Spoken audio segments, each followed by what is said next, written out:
अभी अभी तो वो 12 साल की हुई थी। अभी तो गुड्डे और गुड़ियों के साथ खेल रही थी। अभी तो उसे उसके शरीर का विकास भी नहीं हुआ था। एक 12 साल की बच्ची के शरीर का कितना विकास हो पाता है, कितनी बड़ी होती है, कितनी समझने लायक होती है, आप खुद ही समझ सकते हैं। लेकिन अब वो एक बच्चे को जन्म देने वाली है। 2 महीने का गर्भ है उसके पेट में, और ये करने वाला कोई और नहीं, एक समाजवादी पार्टी का कथित नगर अध्यक्ष, एक नेता है दोस्तों। और ये घटना जो घटी है, ये कहीं और नहीं, ये भगवान राम की जन्मभूमि अयोध्या में घटी है। आप सोच सकते हैं कितना जघन्य अपराध है। एक छोटी सी मात्र 12 साल की मासूम बेटी, जो कि अभी अच्छे ढंग से उसके शरीर का विकास भी नहीं हुआ होता है, वो देश दुनिया के बारे में कुछ जानती ही नहीं है। क्या होता है सेक्स, क्या होता है शारीरिक संतुष्टि, हर चीज से अनभिज्ञ थी वो। उसे तो बस खेलना, कूदना, अपने माता पिता के साथ हंसी मजाक करना, सिर्फ इतना ही आता था। लेकिन इन दरिंदों ने उससे बहुत कुछ सिखा दिया। उसके जीवन में ऐसा जहर घोला इन्होंने कि वो जब तक जिएगी इन चीजों से बाहर नहीं आ पाएगी। वो तिल तिल कर मरती रहेगी। दोस्तों, ये घटना काफी रुलाने वाली, काफी आहत करने वाली घटना है।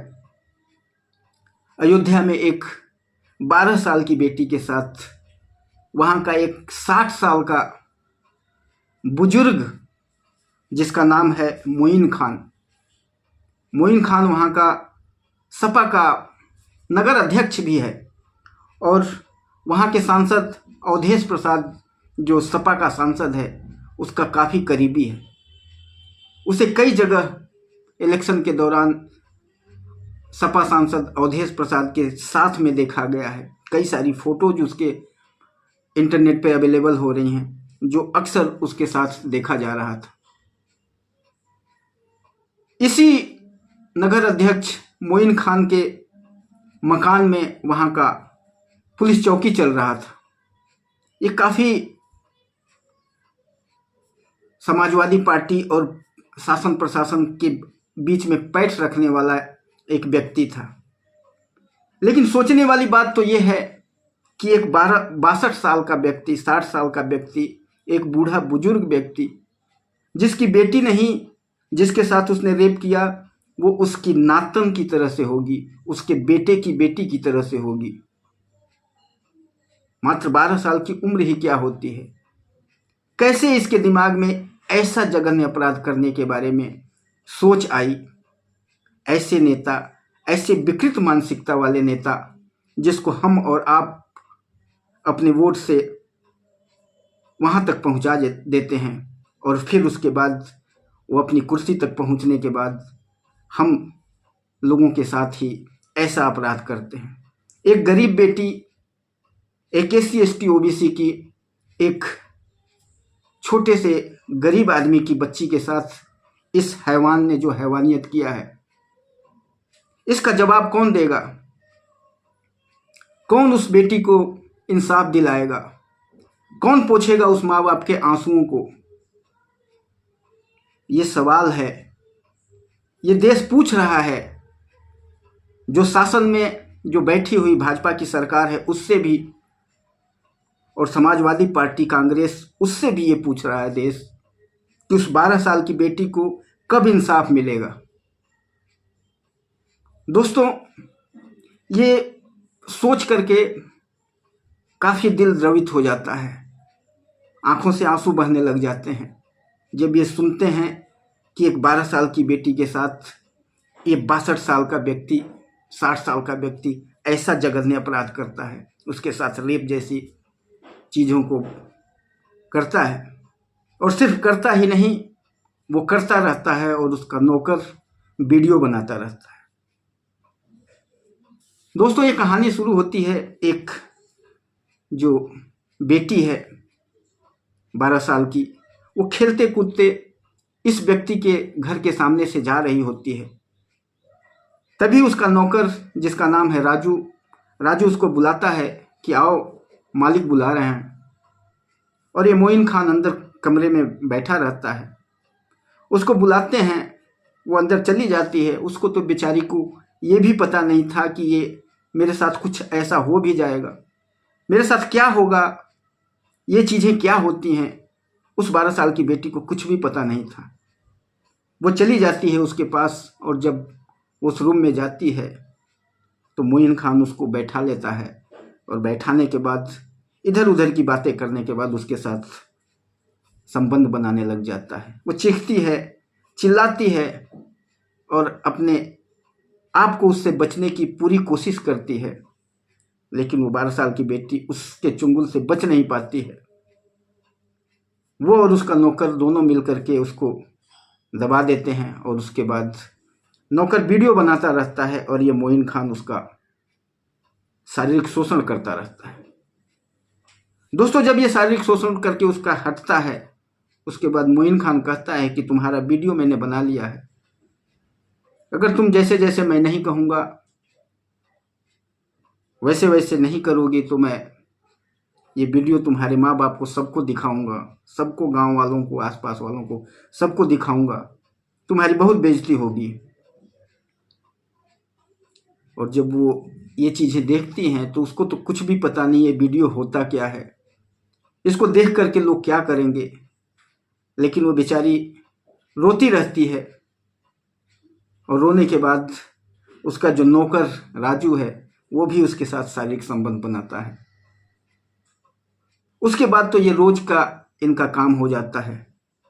तकरीबन 2 महीने तक उसका शारीरिक शोषण किया जाता है उस नौकर के द्वारा, और ये मोइन खान जो नगर अध्यक्ष है इसके द्वारा। और वो बेचारी एक 12 साल की बेटी जो खुद ही बच्ची है, आज वो एक, उसके पेट में एक बच्चा पल रहा है जो 2 महीने का हो चुका है। इतना सब होने के बाद वहाँ की पुलिस, नकारा पुलिस जिसको कहा जाएगा, इन सारों को वहाँ से सस्पेंड करना चाहिए, वो वहाँ से पुलिस चौकी बंद करके हटा देना चाहिए। इन पुलिस वालों को तो शर्म नहीं है, ये ऐसे बेशर्म लोग हैं आज पुलिस में। इनको सिर्फ पैसे से मतलब है। किसी बहन बेटी की इज्जत चली जाए तो उसका भी एफआईआर दर्ज करने के लिए पैसे मांगते हैं। वो उस नेता के से डर के मारे उसका एफआईआर तक लॉन्च नहीं करते हैं, और कहते हैं कि ये नौकर के नाम पर एफआईआर करवा दो। लेकिन जब मीडिया का हस्तक्षेप होता है, जब शासन प्रशासन तक, ऊपर लेवल तक ये चीज़ें पहुंचती है, तब जाके बहुत ही मुश्किल से उसके ऊपर एफआईआर हो पाया है। लेकिन वो जिस पार्टी का है, समाजवादी पार्टी का वो नगर अध्यक्ष है, समाजवादी पार्टी के वहाँ के सांसद अवधेश प्रसाद का खासम खास है। अभी तक ना ही अवधेश प्रसाद ने और न ही समाजवादी पार्टी के अध्यक्ष अखिलेश यादव ने अपना मुंह खोला है, न ही उससे पार्टी से निष्कासित किया गया है। दोस्तों, ये हैं नेता, ये हैं पार्टियां, ये अपने वोट बैंक के लिए किसी की भी इज्जत चली जाए, किसी का भी परिवार खत्म हो जाए, उनके जीवन में कुछ भी घट जाए, लेकिन इनको अपना वोट बैंक बनाना है। सिर्फ इनको इसी चीज की चिंता रहती है। वैसे क्यों चिंता इनकी हो भी क्यों ना, ये भी तो वही हैं, वो भी तो इनके जैसा ही नेता है जिसने ऐसा काम किया है। बहुत सारे नेता हमने आज तक देखे हैं, जैसे कि आपने देखा होगा कुलदीप सेंगर, अमरमणि त्रिपाठी, बिहार का एक नेता था जिसका नाम था गुलाब सिंह, एमपी में कई ऐसे नेता हुए। बहुत सारों की केसेस तो बाहर आउट हो पाती हैं, लेकिन बहुत ऐसी केसें हैं जिसको दबा दी जाती है। जो सरकार में है वो उन केसों को दबा देता है। अभी कुछ दिन पहले महिला पहलवानों ने जो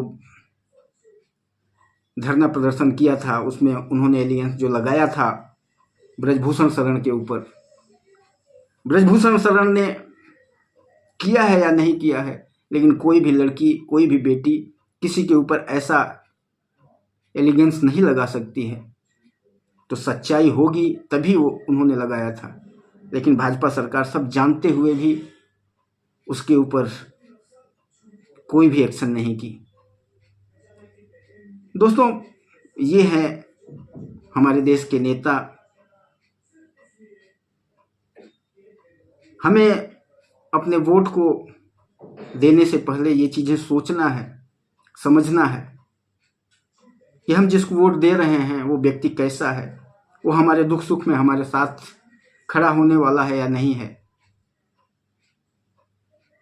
और बाकी चीज़ों से हमें कुछ मतलब नहीं है। हमें तो चाहिए सिर्फ इस बेटी को न्याय। उसके पेट में 2 महीने का भ्रूण है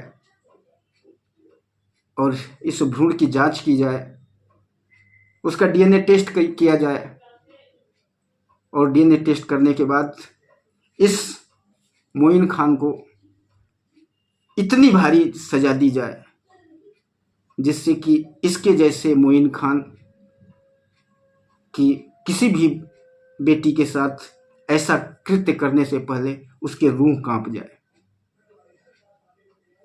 इसकी 60 साल से ज़्यादा उम्र हो चुकी है। सरकार को यही चाहिए कि ये जब तक मर नहीं जाता है तब तक इसे जेल से बाहर नहीं आने देना चाहिए, बशर्ते कि इसका केस सच साबित हो जाए। और जहाँ तक हमें आशा है कि इस व्यक्ति ने ऐसा किया है और ये जल्द ही ये चीज़, इस केस के ऊपर इसका पर्दाफाश होगा। काफ़ी सारी जो सरकारें हैं इसको बचाने की भी कोशिश करेंगी, लेकिन मेरे ख्याल से अगर पब्लिक का सपोर्ट रहा और देश ने चाहा तो ऐसा जघन्य अपराध करने वाला व्यक्ति बचना नहीं चाहिए। इसलिए दोस्तों, मेरा आप सबसे निवेदन है कि इस वीडियो को ज़्यादा से ज़्यादा शेयर करिए, ज़्यादा से ज़्यादा लोगों तक पहुँचे। बहुत सारे लोग न्यूज़ नहीं देखते हैं, बहुत सारे लोग इन सब चीज़ों को नहीं जानते हैं, तो ये सब तक पहुँचे, सब जाने इसको, और जानने के बाद इस नकारा, इस नालायक के ऊपर ऐसा एक्शन हो कि इस बुढ़ापे की जो जिसकी चमड़ी है वो उधेड़ दी जाए। इसको उल्टा लटका करके इसके साथ वो काम किया जाए ना कि जिसको सोच सोच करके लोग सपने में भी कांप जाए। और समाजवादी पार्टी से भी हम विनती करना चाहेंगे कि ऐसे दरिंदों को पार्टी से बहिष्कृत कीजिए, इनके ऊपर एक्शन लीजिए। उत्तर प्रदेश की सरकार और उत्तर प्रदेश के मुख्यमंत्री योगी आदित्यनाथ जी से भी नम्र निवेदन है कि इस केस को जितना जल्दी हो सके जल्दी से जल्दी सॉल्व करके इस कमीने को उसकी सज़ा दी जाए, जिससे हमारे उत्तर प्रदेश में और हमारे देश में हो रहे ऐसे जघन्य अपराध, ऐसे गुनाहों के ऊपर रोक लगे। इस बेटी को न्याय मिलना चाहिए। उस माँ बाप के आंसुओं को ऐसे सूखने नहीं देना चाहिए। उस माँ बाप के आंसुओं को पोंछना चाहिए। और कुछ भी हो, सरकार को चाहिए कि उस बेटी के साथ हमेशा खड़ी रहे। दोस्तों, आपका क्या विचार है कमेंट में ज़रूर बताइएगा। वीडियो को ज़्यादा से ज़्यादा शेयर करिएगा।